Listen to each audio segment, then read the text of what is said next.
Hey everyone, Shawn Busse with Kinesis. We help small businesses with strategy, marketing, and cultural transformation. Lately, we've been talking a lot about innovation, what it means to be innovative, when it's the right time to be innovative, and how to respond to dramatic events that we're seeing all around us. So I sat down with my colleague Jeff Wester, and the two of us talked a little bit about great examples of innovation and when you know it's the right time to be innovative as a small business. So take a look. Let me know what you think, and I hope it helps. In terms of what's top of mind for you, you were talking a lot about innovating in the time of recession yesterday. Yeah, I think one of the things, the way to think about right now is there's a lot of chaos, but at some point the chaos will ebb a bit, and it will be recognized. I think that there's a real challenging economic moment, and I think it's highly likely we'll call that a recession, and hopefully we don't call it a depression. So, in times of chaos and change, it tends to favor those who are innovative and move quickly, as opposed to those who are either ignoring the new reality, or just sort of sticking to what they've always done. Innovation is a funny term because they throw it around in business a lot. It's almost kind of taken a different approach than usual. It used to be about, try to find something nobody else is doing, or find like a thing that's totally unique. But what we're seeing a lot right now is people kind of rising to the occasion of meeting very tangible needs. One example is the distilleries doing hand sanitizer. Hand sanitizer is not a new product. It's been around forever. You can buy it at any grocery store. But the fact that they were willing to pivot met an immediate need in the community, but also gave them an opportunity to continue doing business. Yeah, I think that's a really great example of, will that distillery become a hand sanitizer company? Probably not. But at the same time, what they're doing is they're engaging with their community. They're engaging with their customer base who knows them, but also customers who maybe don't know of them. And they're lending a hand. And by lending a hand, it's creating a positive association with the brand, the kind of goodwill that can extend beyond the immediate crises. And I think you see that in lots of places. You see like companies that have 3D printers, and they're now printing like face shields, or they're printing new styles of masks for healthcare professionals, or even just ordinary citizens. And I think that willingness to say, hey, we're engaged with the community, we're here to help, is really the message that people are really willing to hear right now. In many ways, this is kind of like a gold rush. I know there's a real, there's a positive association with the word gold rush, but just, a mass of people trying to do the same thing at the same time, and something that's never been done before. And so what that mass of people is trying to do is they're just trying to figure out how to live their lives in this new weird paradigm, with their kids in the next room, and their spouse trying to have a video conference right next to them, and just all the awkwardness of that. And so whenever you have this situation where there's this massive rush, you really want to ask the question as a company, where do we want to be in this whole thing? Do we want to be one of the people that's just like, trying to kind of figure things out? Or, do we want to be that calm and steady voice? Do we want to be thoughtful?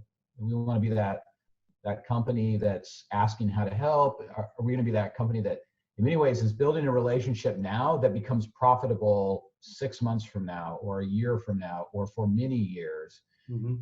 I think about, a good example would be like a company like Zoom, who, they're having some struggles, right? Things with encryption and people Zoom bombing and whatnot. But fundamentally, they have an offering that they're giving away to let people use to stay connected in their community, and it's free. And every person who uses that tool right now, the likelihood of them being passionate brand advocates for that company down the road just creeps up higher and higher and higher. Now, Zoom could do something like, oh, it's 99 cents to use it, or whatever, but just sticking to this, like, we're going to give away most of it for free. And then those of you who are meeting a certain level of need and demand, you pay.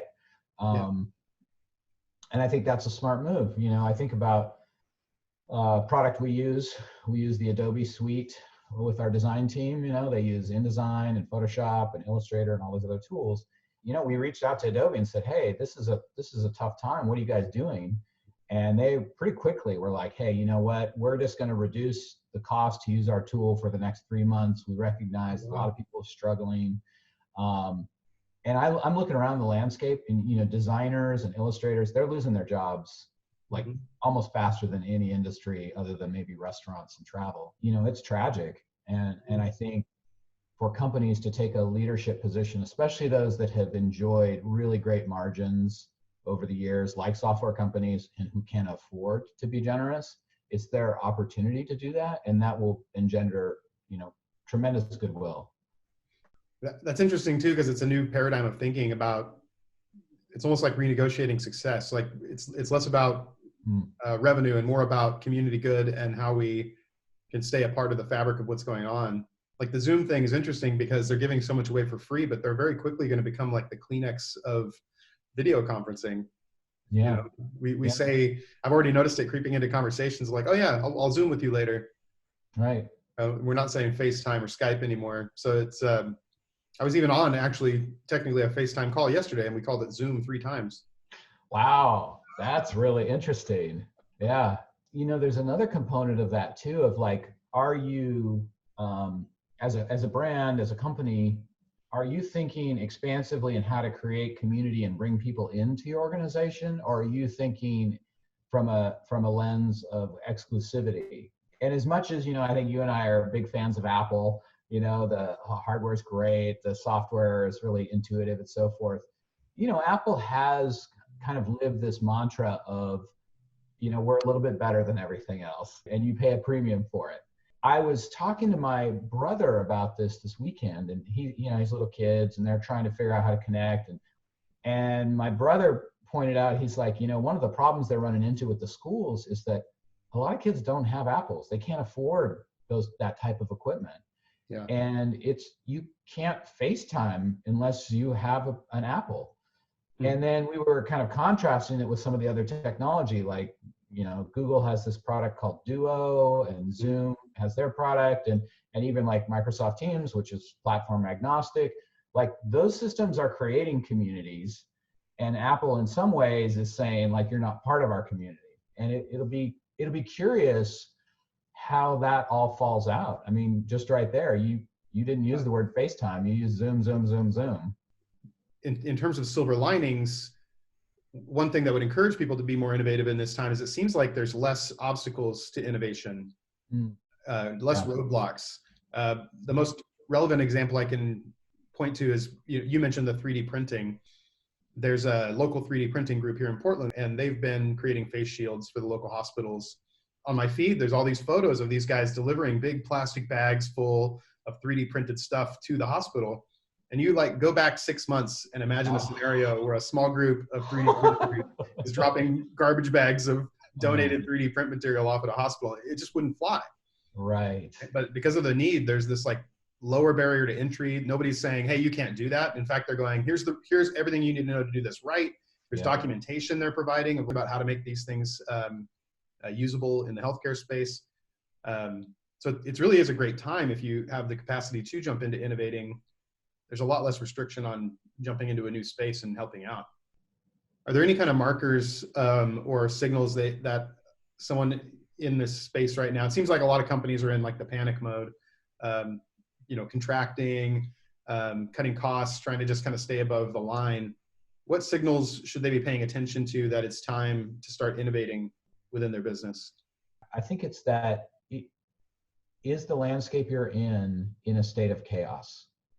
And if the landscape you're in is in a state of chaos, to quote Sun Tzu in The Art of War, chaos provides an opportunity for change and innovation. And so if you're a company where you're looking around and going, this is pretty crazy. Our customers are behaving differently. Our industry is behaving differently. There is uncertainty and chaos. That's when you need to be thinking about innovation. You need to be thinking about what you're going to do, how you're going to move your chess pieces, 6 steps down the road. You have to start now in order to have that move be effective, in 3 months. I think that's the best indicator of a need for innovation.